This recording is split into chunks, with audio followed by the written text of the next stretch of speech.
आज के इस पत्रकार वार्ता में हमारे छत्तीसगढ़ के प्रभारी कुमारी शैलजा जी, हमारे सीनियर ऑब्जर्वर नलिन प्रीतम जी और तमाम हमारे वरिष्ठ नेतागण उपस्थित हैं और आप लोग को भी बहुत बहुत साधुवाद और धन्यवाद।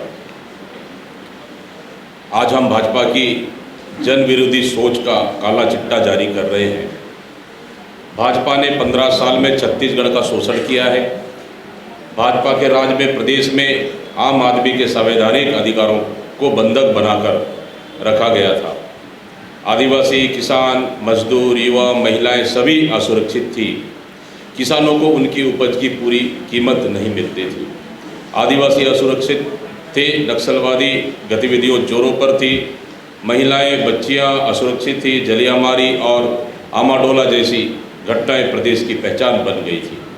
नान घोटाला, चिटफंड घोटाला, ओडीएफ घोटाला, पनामा पेपर, डीकेएस जैसे घोटालों से प्रदेश की छवि खराब हुई थी। भाजपा की मोदी सरकार वादा खिलाफी का पर्याय बन गई है। किसानों, युवाओं, गृहिणियों, किसी से किया वादा मोदी जी ने पूरा नहीं किया।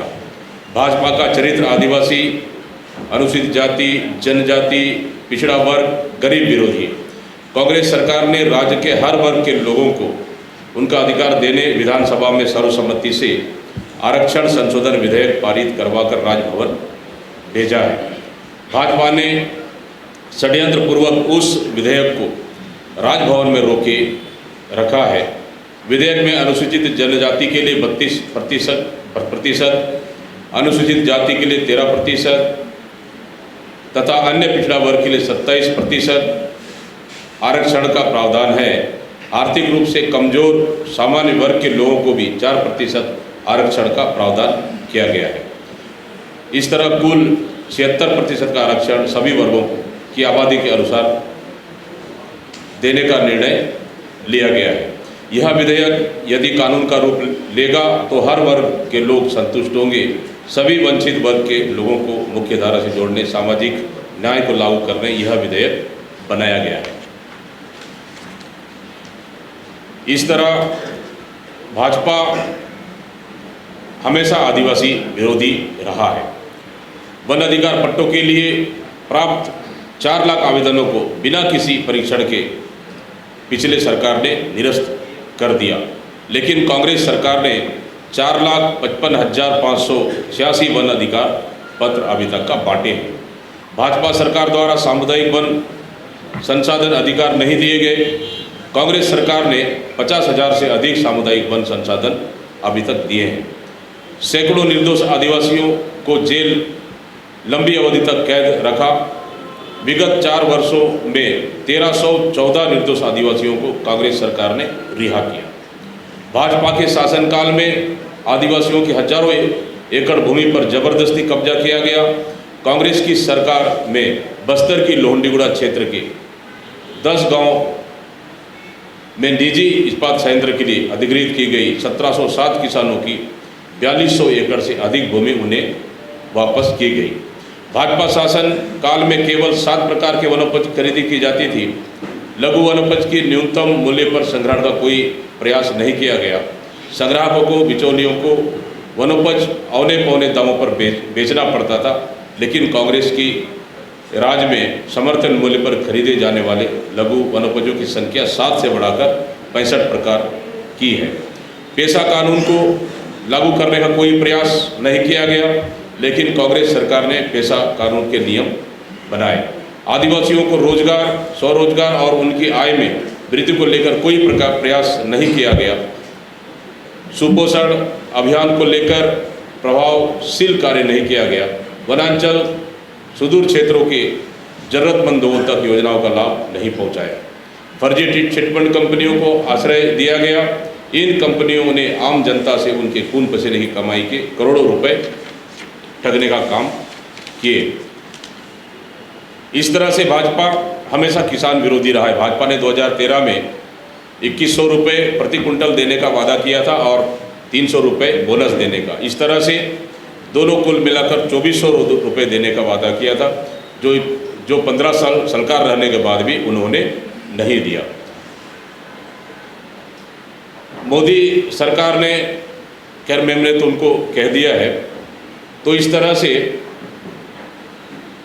भारतीय जनता पार्टी की सरकार, केंद्र सरकार ने हमेशा किसानों को चलने का काम किया है। यहाँ तक कि किसानों को उन्होंने आतंकवादी कहा, नक्सलवाद कहा और देशद्रोही कहा।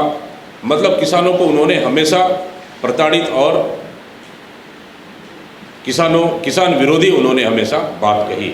आदरणीय साथियों, सबसे बड़ी बात यह है कि छत्तीसगढ़ केंद्र की सरकार ने पूरी देश की संपत्तियों को बेचने के अलावा छत्तीसगढ़ की खनिज संपदा को बेचने का लगातार काम कर रही है। हम लगातार जिस तरह से केंद्र के नेताओं का छत्तीसगढ़ दौरा हो रहा है, आना हो रहा है चुनाव सत्ता पाने के लिए, मैं उनसे पूछना चाहता हूँ, क्या नंदराज पहाड़ जो ये दंतेवाड़ा जिले के बैलाडीला पहाड़ में एक लो अयस्क क्षेत्र है, उनको पिछले रमन सिंह की सरकार में अडानी को देने के लिए उन्होंने अडानी को लीज उन्होंने दिया। वहाँ के हजारों आदिवासियों ने लगभग 8 से 10 दिन आंदोलन किए। मैं स्वयं गया था उस आंदोलन में, उनसे चर्चाएं किए और 3 बिंदुओं पे उन्होंने जांच के लिए राज्य सरकार से मांगा। राज्य सरकार ने जांच 3 बिंदुओं पे किए और जिस ग्राम सभा जिस तरह से उन्होंने ऐलान किया था वो नियम विरुद्ध था और राज्य सरकार ने उनको शून्य घोषित किया। लेकिन आज तक लीज निरस्त क्यों नहीं हुआ? उसको क्यों आज तक अडानी को ही, अडानी के नाम से ही लीज आज तक है, ये हम भारतीय जनता पार्टी से हम पूछते हैं। दूसरा, नगरनार संयंत्र को निजीकरण के लिए अडानी को देने के लिए लगभग पूरी खाका इन्होंने तैयार कर दी है। जो बस्तर के वहाँ के आदिवासी, वहाँ के युवाओं को, वहाँ के बस्तर के लोगों का सपना था, उसको बेचने का काम कर रही है। क्या केंद्र से आने वाले प्रधानमंत्री या अमित शाह जी क्या इस पे जवाब देंगे? इस तरह से छत्तीसगढ़ के कोयले खदानों को भी अडानी को उन्होंने बेच दिया है और बाकी SECL को भी उन्होंने बेचने का प्लान किया है।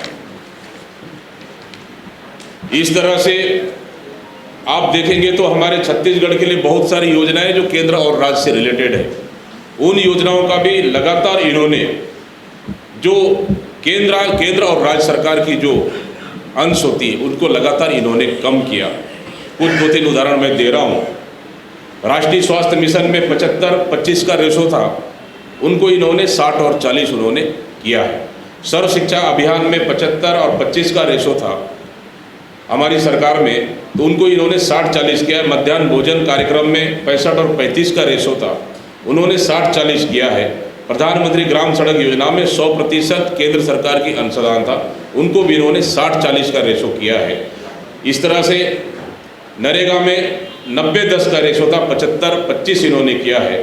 राष्ट्रीय ग्रामीण पेयजल कार्यक्रम में 75-25 का रेशो था, उसको इन्होंने 50-50 किया है। राष्ट्रीय उच्चतर शिक्षा अभियान में 65-35 का रेशो था, 60-40 इन्होंने किया है। और एकीकृत बाल विकास योजना में 85 और 15% का रेशो था, उन्होंने 57 और 43% किया है।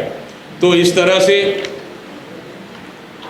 लगातार केंद्र सरकार ने हमारे छत्तीसगढ़ की सरकार के साथ भेदभाव की है और जो सेंट्रल और राज्य के जो रेशो है उनको राज्य पे ज़्यादा बोझ डालने का उन्होंने काम किया। इसके बाद में जो हम काला चिट्टा जारी करने जा रहे हैं अभी कि भारतीय जनता पार्टी के 15 साल की नाकामियों को लेकर और 15 सालों तक छत्तीसगढ़ का शोषण करने वाली रमन सरकार ने राज्य में बड़े बड़े 34 घोटाले किए। इन घोटालों को मैं प्रमुख रूप से आप लोग के समक्ष रख रहा हूँ।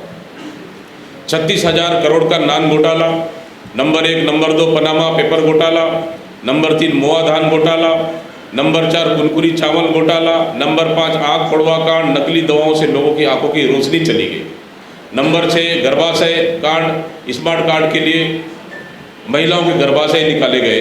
स्वास्थ्य मंत्री तत्कालीन उस समय अजय चंद्राकर जी थे। नसबंदी कांड में महिलाओं पर नकली दवाओं का प्रयोग किया गया।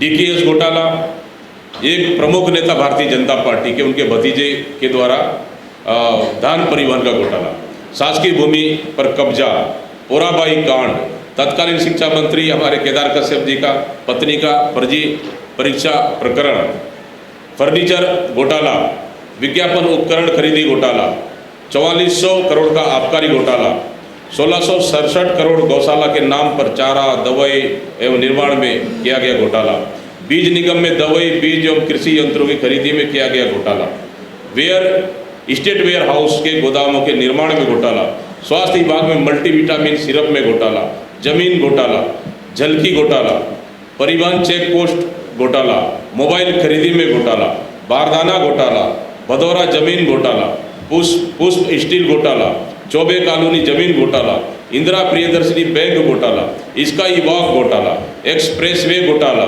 बिलासपुर सकरी बाईपास घोटाला, तेंदुपत्ता खरीदी घोटाला, चिटफंड घोटाला, रतन जोत घोटाला। इस तरह से लगभग बड़े और छोटे मिलाकर देखेंगे 15 साल में 34 से अधिक भारतीय जनता पार्टी की सरकार, रमन सिंह की सरकार ने घोटाले किए हैं और ये हम पे घोटाले करने का आरोप लगा रहे हैं। लगातार केंद्र सरकार के नेताओं का यहाँ पे प्रवास हो रहा है। मैं पूछना चाहता हूँ, क्या इन घोटालों के भी ईडी और सीबीआई से जांच कराएंगे क्या? मैं उन तमाम जो दिल्ली से आए नेताओं को हम लोग इस प्रेस के माध्यम से हम उनसे पूछना चाह रहे हैं।